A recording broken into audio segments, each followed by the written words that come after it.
Hello dear students, welcome to my YouTube channel.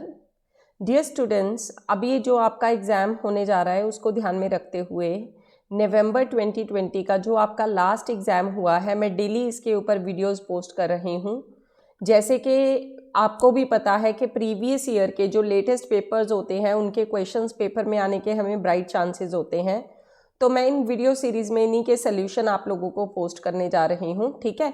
तो ध्यान से इन सारे जितने भी वीडियोस मैं पोस्ट करूँगी वन बाय वन, इनमें सल्यूशंस भी होंगे, साथ में कुछ टॉपिक्स भी होंगे जिनकी डिटेल में एक्सप्लेनेशन होएगी, ठीक है। अपार्ट फ्रॉम दीज एमसीक्यूज मैं आपको वो टॉपिक भी समझाऊंगी, ठीक है। इस तरह से कई टॉपिक होंगे आज की इस वीडियो से स्टार्ट, ठीक है। और डियर स्टूडेंट्स, मैं बताना चाहती हूँ आपको कि मैं अनअकैडमी के ऊपर भी जो मेरी क्लासेस है आप फॉलो कर सकते हैं। स्पेशल क्लासेस बिल्कुल फ्री होती हैं और सैटरडे को वो मेरी स्पेशल क्लास 9:30 AM है, ठीक है। अपार्ट फ्रॉम दैट, अनअकैडमी के ऊपर इन दिनों में before your exam Unacademy championship test start हो रहा है 40 नवंबर से, ठीक है। फाइनल रिवीजन है एक तरह की NTA UGC नेट के लिए, तो आप इसको एनरोल कर सकते हैं। इसका आपको पेपर में डेफिनेटली बेनिफिट मिलेगा। अनअकैडमी के ऊपर जो फ्री कंटेंट है बहुत सारा मेरे प्रोफाइल में भी अवेलेबल है, आप उसको जो है चेक कर सकते हैं। This is my profile on Unacademy, Nisha Mittal आप सर्च कीजिए। One of the top educator in NTA UGC net category and computer science में मैं टॉप एजुकेटर हूँ ऑन दिस प्लेटफॉर्म, ठीक है। तो डियर स्टूडेंट, साथ में अगर आप प्लस सब्सक्रिप्शन लेना चाहते हैं, कंप्लीट बैच कोर्स स्टार्ट है पेपर 1 के लिए। यहाँ पे है इसमें तलवीर सर, तो निशा एम रेफरल के साथ आपको 10% का डिस्काउंट में मिलेगा। 1 ईयर की डिस्काउंटेड फीस जस्ट 13,000 है। स्टार्ट करूँगी मैं आज के नवंबर 2020 के पहले क्वेश्चन के साथ, ठीक है। तो चलिए स्टार्ट करते हैं एंड इन्हीं के सॉल्यूशंस चेक करते हैं कैसे होने हैं। तो पहला क्वेश्चन है आपके सामने, consider a machine with a byte addressable main memory of 2⁻16 byte. Main memory हमें दी गई है, कितनी है? 2⁻16 बाइट है। Block size of 8 byte, block size 8 byte है। डायरेक्ट मैप्ड कैश है, 32 लाइन्स यूज की गई है। How many bits will be there in tag, line and field. ये टॉपिक जो है हमारा that is related to cache mapping. Cash mapping basically 3 तरह की होती है, जिसमें एक मैपिंग होती है डायरेक्ट मैपिंग, दूसरी होती है सेट एसोसिएटिव, तीसरी होती है फुल एसोसिएटिव। तो ये क्वेश्चन हमारा डायरेक्ट से आया है, आपको फुल से भी आ सकता है, आपको सेट एसोसिएटिव से भी आ सकता है। सभी को सॉल्व करने का वे अलग अलग है, ठीक है। चलिए, तो इस क्वेश्चन को कैसे सॉल्व करना है, सबसे पहले तो आप देख लीजिए आपको मेन मेमोरी का साइज कितना दिया है, 2⁻16 बाइट। तो इसके लिए बिट कितनी यूज होंगी? सिंपल सी बात है, 16 बिट जो उसकी पावर में है वो यूज होंगी। डायरेक्ट मैपिंग है, ये इंपॉर्टेंट है यहाँ पे वर्ड।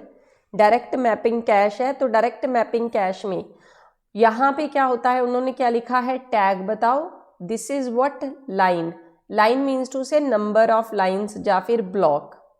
फिर क्या होता है, वर्ड या फिर ब्लॉक ऑफसेट, इसको ब्लॉक ऑफसेट भी बोल देते हैं। इसको नंबर ऑफ लाइन्स या फिर नंबर ऑफ ब्लॉक्स भी बोल देते हैं। ये है क्या, सारी चीज़ें समझा रही हूँ, बड़े ध्यान से सुनिएगा, ठीक है। तो ये है क्या, मान लीजिए ये हमारी मेमोरी है टोटल, ठीक है। जैसे हमारे घर पे कोई वार्डरोब होता है, ठीक है, ये टोटल, ठीक है। कितना है ये, मान लीजिए 10 सेंटीमीटर का टोटल है, और इसमें एक शेल्फ 2 सेंटीमीटर की है। तो मैं आपसे पूछना चाहती हूँ ऐसी कितनी शेल्फ्स इसमें से बनेंगी, ठीक है। समझ आई बात, कितनी शेल्फ्स बनेंगी? सिंपल सी बात है, टोटल 10 सेंटीमीटर है, एक शेल्फ 2 सेंटीमीटर की है, टोटल 5 शेल्फ्स बनेंगी, राइट, 5 शेल्फ्स। तो अब यहाँ पे भी सेम है हमारे पास, लाइन्स मीन्स टू से नंबर ऑफ लाइन्स, ठीक है, एंड टैग, फिर क्या है, वर्ड। तो पहले तो टोटल आ गया हमारे पास 16 बिट आ चुकी है। फिर एग्जामिनर हमें कह रहा है कि ब्लॉक साइज 8 बाइट का है। ये वर्ड ऑफसेट जो होता है that is called block size. तो ब्लॉक साइज कितना है, 8 बाइट का है। तो इसके लिए यहाँ पे बिट्स लगेंगी 2⁻3, मतलब कितनी बिट लगेंगी, 3। नेक्स्ट क्या दिया है, 32 line used with the machine. Number of lines, number of lines कितनी है, 32, मतलब 2 रेज़ टू पावर 5, ये आ गया 5। नाउ टोटल 16 था, फिर नंबर ऑफ लाइन 5 आया, वर्ड ऑफसेट कितना था, वो ब्लॉक ऑफसेट ये था, तो हमारा पहला टैग कितना आ जाएगा, 8 बिट का। तो हमारा आंसर क्या आ जाएगा, 8 5 3, that is option number A. ठीक है, तो अगर direct mapping, set associative, full associative को डिटेल में समझना है तो बहुत इजी है, पर इससे पहले आपको जो है कैश मैपिंग समझनी होगी। यू हैव टू अंडरस्टैंड कि पेजिंग, सेगमेंटेशन होता क्या है, ब्लॉक साइज क्या होता है, पेज साइज क्या होता है, लाइन किसको बोलते हैं, सारी चीज़ें एक ही बात है। Frame size, block size, line size, everything is same, एक ही चीज़ के डिफरेंट डिफरेंट नेम है। ठीक है ना, तो इसका ए ऑप्शन सही आंसर आ चुका पहले क्वेश्चन का। और इसको डिटेल में अगर आप समझना चाहते हो, डेफिनेटली मैं उसके ऊपर वीडियोस पोस्ट कर दूंगी, आप कमेंट में लिख देना। ठीक है ना, नेक्स्ट क्वेश्चन पे चलेंगे। ये क्वेश्चन नंबर 1 था पेपर का। नेक्स्ट क्वेश्चन चेक करो, देखो below are 2 statement, 5 divides 9 n raise to power 5, n raise to power 5 minus n, कौन इसको डिवाइड करता है, 5 डिवाइड्स। ठीक है, फिर उसके बाद क्या दिया है, 6 divides n raise to power 3 minus n। Examiner जानना चाहता है कौन सी ऑप्शन ट्रू है। इस तरह के टॉपिक को अगर हम कवर करना चाहते हैं तो मोस्टली जो है इसको मैथमेटिकल इंडक्शन के साथ कवर किया जाता है। ठीक है, मैथमेटिकल इंडक्शन, पहले ये चीज़ अज्यूम करो, ये पुट करो, इसके लिए प्रूव कर दो, दिस इज़ मैथमेटिकल इंडक्शन। हमारे पास पेपर में इतना टाइम नहीं है कि हम सब कुछ प्रूव करते बैठें, तो हम पेपर में यूज़ करेंगे मॉड्यूलर अरिथमेटिक। क्या यूज़ करेंगे, मॉड्यूलर अरिथमेटिक। कंसेप्ट क्या है अब मैं वो समझाऊंगी, बड़े ध्यान से सुनना। मॉड्यूलर अरिथमेटिक होता क्या है, ठीक है, ये कंसेप्ट है क्या, ध्यान से सुनना। हमें जब भी कभी 5 के साथ डिवाइड लेना है, तो अगर मुझे यहाँ पे इंटीजर्स लेने हैं, मैं पहले ले रही हूँ 0, ठीक है, फिर मैं उसके बाद n की वैल्यू क्या मेरी आ सकती है, n की वैल्यू क्या आ सकती है, जब मैं 5 से डिवाइड करूँगी किसी भी चीज़ को, कोई भी वैल्यू है, अगर मैं उसको 5 से डिवाइड करूँगी तो रिमाइंडर क्या क्या आ सकता है, आप समझते हो इस बात को। रिमाइंडर ऑब्वियस है, 0 से लेके 4 तक कुछ आएगा, सिंपल सी बात है। अगर हम किसी भी नंबर को 5 से डिवाइड करेंगे, 25 है, 5 से डिवाइड किया तो यहाँ पे रिमाइंडर क्या आ गया हमारे पास, 0। 24 है, 5 से डिवाइड किया तो रिमाइंडर क्या आ गया, 4, ठीक है। 29 है, 5 से डिवाइड किया, रिमाइंडर क्या आ गया, 4। 32 है, 5 से डिवाइड किया, रिमाइंडर आ गया 2। तो रिमाइंडर हमेशा आपका 0 से लेके 4 के बीच में होगा, क्लियर, ठीक है ना। तो अब यहाँ पे हम इस क्वेश्चन को किस तरह से सॉल्व करेंगे कि n की वैल्यू हमारे पास क्या क्या आ रही है, we are going to take that value, ठीक है, हम उस वैल्यू को इंक्लूड करेंगे। मैं एक्सप्लेन कर रही हूँ इसी क्वेश्चन को आप सभी को, तो आप मॉड्यूलर अरिथमेटिक का कंसेप्ट हम यहाँ पे यूज़ करेंगे, ठीक है। किस तरह से यूज़ करेंगे वो ध्यान से देखिएगा, मैं एक बार शीट क्लियर कर दूँ।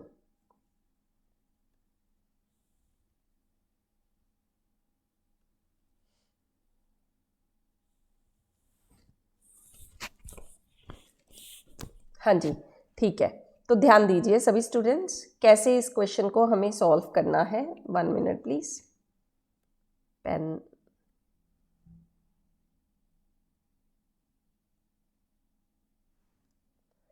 तो n की वैल्यू अगर हम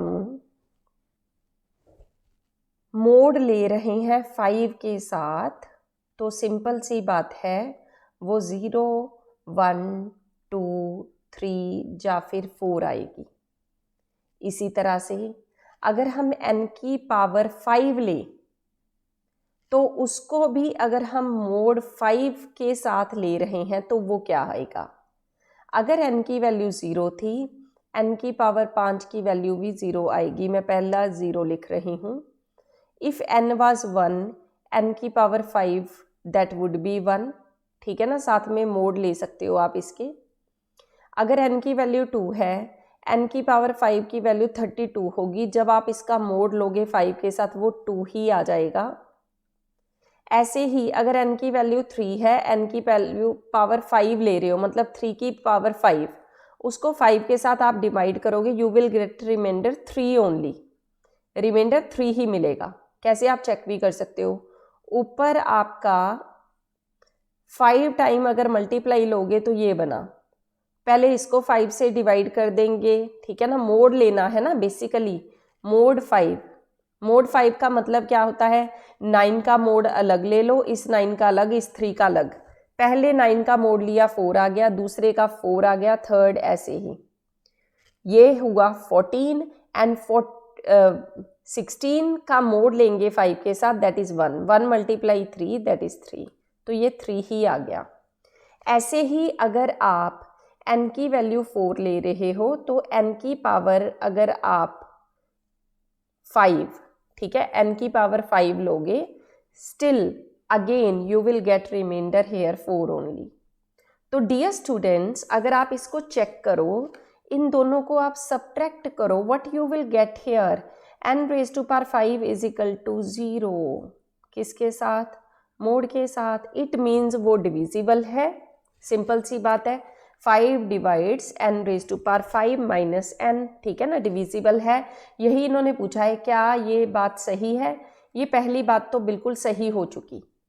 अब इसी तरह से आप सेकंड बात चेक करोगी, सेकंड पॉइंट है क्या, अब वो जानना चाहता है 6 divides n raise to power 3 minus n, तो आप क्या लेंगे, n का अगर आप मोड ले रहे हैं 6 के साथ, what you will gate, 0 1 2 3 4 5 6, and अगर n की पावर क्यूब का लेंगे तो भी यहाँ पे क्या आया 8, 8 का मोड 6 से निकालेंगे 2, ये क्या आया 27 का मोड निकालेंगे दैट इज 3, ठीक है, 4 का क्यूब दैट इज 64, 64 का मोड दैट इज 4, 125 का मोड 6 के साथ दैट इज दिस, ठीक है ना, इस तरह से दैट इज ऑल्सो सेम। तो n क्यूब, ठीक है, यहाँ पे अब हमें क्या मिलेगा, n cube minus n is equal to 0 with mod 6, right, ठीक है। तो स्टेटमेंट 2 इज ऑल्सो करेक्ट, तो हम क्या आंसर देंगे, both statement 1 and statement 2 are correct, ठीक है, first option is the correct answer, ठीक है। चलो, तो अदरवाइज अगर मैथमेटिकल इंडक्शन लेके प्रूव करते हो तो वो काफ़ी लेंथी हो जाएगा, सो इट्स बेटर कि आप इस तरह से प्रूव कीजिए, ठीक है। वीडियोस काफ़ी लेंथी हो सकती हैं इस तरह सॉल्यूशंस करते हुए, तो इसलिए मैं वीडियो का साइज़ देख के ही बनाऊंगी और जल्दी से ही सेकंड वीडियो अपलोड कर दूंगी, ठीक है। सारी वीडियोस कवर कर लीजिए, नेट के लेटेस्ट एग्जाम के लिए ये इंपॉर्टेंट है, क्योंकि you will understand the trick here, आपको पता चलेगा कि कैसे पेपर में क्वेश्चन करना है। चलिए आगे बढ़ते हैं थर्ड क्वेश्चन की तरफ। तो हुबहू सेम डिट्टो उसी थ्योरी में से क्वेश्चन आता है सॉफ्टवेयर इंजीनियरिंग का एग्जैक्टली, जो हम क्लासेस में कवर कर चुके हैं अनअकैडमी प्लस के ऊपर, ठीक है। ये मैंने बहुत सारा कंटेंट अपनी जो रिकॉर्डेड लेसन्स है उनमें भी पोस्ट किया हुआ है। मैं आपको हमेशा कहती हूँ कि बिल्कुल ही फ्री रिकॉर्डेड लेसन्स है, वो 700 लेसन्स है अनअकैडमी के ऊपर, उनको ज़रूर कवर करो, ठीक है, क्योंकि उनमें से 30-40 मार्क्स का पेपर इजीली आएगा। तो CMM, what is CMM, capability maturity model. Capability maturity model किसके लिए होता है, प्रोसेस इंप्रूवमेंट के लिए। ये कहाँ पे बना था, कैम्ब्रिज मेलन यूनिवर्सिटी में, ठीक है ना। तो इसके CMM के 5 लेवल्स है, बेसिकली 5। पहला initial, repeatable, defined, managed and फिर क्या है 5वां ऑप्टिमाइज्ड। पहले 4 तो इन्होंने लिखे हैं। फिर ये पूछ रहा है कि इनिशियल में क्या काम होता है, सब कुछ एडहोक है इनिशियल में, A का 4 हो गया, ठीक है। B रिपीटेबल क्या है, प्रोजेक्ट मैनेजमेंट, ठीक है। अब डिफाइंड एंड मैनेज्ड, डिफाइंड में होता है प्रोसेस डेफिनेशन एंड मैनेज्ड में process improvement, so that's why D का हो चुका है 1, तो third option is correct answer here. In detail I have given you whole detail in plus classes about these topics, ठीक है। मैंने आप लोगों को PDF भी प्रोवाइड की है, उसी में से ये टॉपिक आए हुए हैं। हूबहू सेम शीट दी हुई है, यही सेम टर्म्स मैंने आपको बताई थी कि शब्दों के ऊपर ध्यान देना है, वही एग्जामिनर ने पूछा है। थर्ड क्वेश्चन हो चुका, इसका सही आंसर है थर्ड ऑप्शन। आगे बढ़ते हैं फोर्थ क्वेश्चन की तरफ। That is related to Gouraud and Phong shading. ठीक है, ये किससे रिलेटेड है? गॉर एंड फोंग शेडिंग से रिलेटेड है। शेडिंग का कंसेप्ट होता क्या है? जैसे ये कोई बॉल है, इसकी पिक्चर ली, ठीक है, ये हमें बिल्कुल ही प्लेन सी नजर आ रही है, that is due to Gouraud shading. ये गॉरन शेडिंग के कारण है। लेकिन फोंग में ये हमें थोड़ी सी और अच्छी नजर आएगी बॉल। जो ये बॉल है, इसके ऊपर कहाँ पे शाइनिंग है, कहाँ पे डल है, वो सारे पोर्शन आपको नजर आएंगे किसमें? फोंग में। तो फोंग शेडिंग थोड़ी सी एडवांस हो चुकी, ठीक है, as compare to Gouraud shading. तो एग्जामिनर हमसे पूछना चाहता है कि कौन सी स्टेटमेंट ट्रू है? Gouraud shading require more computation than Phong. एक बात समझ लो, गॉरन शेडिंग बहुत इजी है, तभी इसकी पिक्चर क्वालिटी उतनी अच्छी नहीं है जितनी फोंग की है। ठीक है, आगे क्या है next? Phong shading.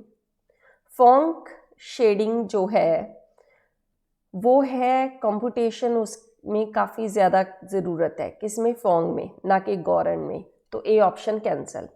गॉरन shading is linear interpolate the colors of an interior pixel from the color at the vertex। Gouraud shading में कहते वो इंटीरियर पिक्सल से आउटर की तरफ आता है, सही है। फोंग शेडिंग में क्या होता है? Over normal vector, normal vector के ऊपर होता है। तो बी एंड सी पार्ट इसका सही है, ए ऑप्शन सही नहीं है।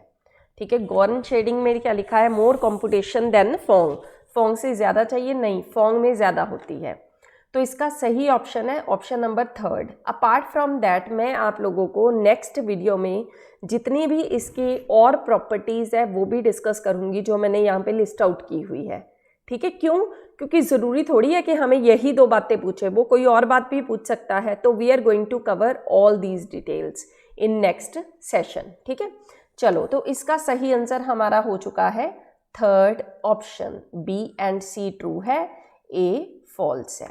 क्यों? क्योंकि कंप्यूटेशन जो है गॉरन में ज़्यादा नहीं होती, फोंग में ज़्यादा होती है, राइट? ठीक है, तो इस तरह से काफ़ी वीडियोस जो है हम कवर करेंगे एंड प्लीज़ इनको कंप्लीट करते जाइए and like this video and subscribe my YouTube channel if you enjoy this class and if you like this session.